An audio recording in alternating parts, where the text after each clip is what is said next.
দুই সন্তানকে সামলানো, মেয়ের দিনের দিন দুরন্তপনা তো বেড়েই চলেছে, তার ওপর সোশ্যাল মিডিয়ায় কাজ। সত্যি কি এতটাই সহজ? রাধে রাধে, সকলে কেমন আছেন? আশা করছি ভালো আছেন এবং সুস্থ আছেন। বেশ অনেকগুলো দিন পরে ব্লগ ভিডিও দিচ্ছি। একে তো এত গরম পড়েছে, সকলের অবস্থা নাজেহাল হয়ে যাচ্ছে। মেয়েকে ঘুম পাড়িয়ে দুপুরের দিকে মেয়ের কিছু জামা কাপড় কেচে ছাদে মিলতে এসেছি। ছাদে পা দেওয়া তো মোটেই যাচ্ছে না, যেন একেবারে পুড়ে যাওয়ার মতন অবস্থা। কিন্তু কোনো উপায় নেই, মেয়ে যতক্ষণ না ঘুমোয় আমি কোনো কাজই করতে পারি না।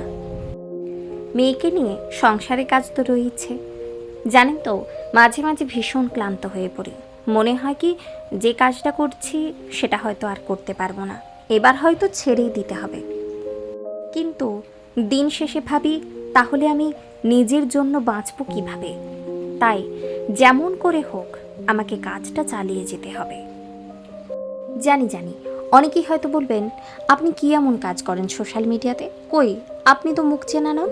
না, আমি মুখ চেনা নয়, তবে সোশ্যাল মিডিয়ায় যে কাজ করি এবং অল্প কিছু হলেও ইনকাম করি, এটাও মিথ্যে নয়।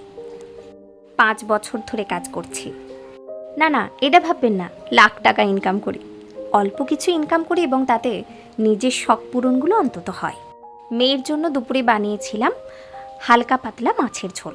দেখলাম মহারানীর সেটা পছন্দ হয়েছে। বিকেলের দিকে একটু বেরিয়েছিলাম। সারাটা দিন ওকে বেড়াতে নিয়ে যাওয়া তেমন একটা হয় না, আমি একাই। ওকে বেরোনোর মতো নিয়ে যাওয়ার মতন তেমন কেউ নেই, সবাই যে যার কাজে ব্যস্ত। তাই বিকেলবেলাটা চেষ্টা করি একটু বাইরে নিয়ে বের করার। আর এটা ওর দিদির সাইকেলে চেপেই বেড়াতে বেরিয়েছে।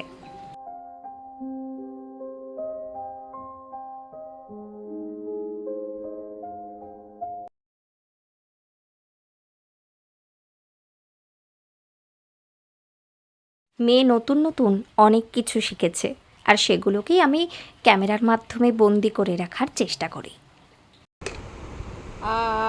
খুব সাবধানে রাখার চেষ্টা করি, তা সত্ত্বেও মহারানীর দুষ্টুমির শেষ নেই।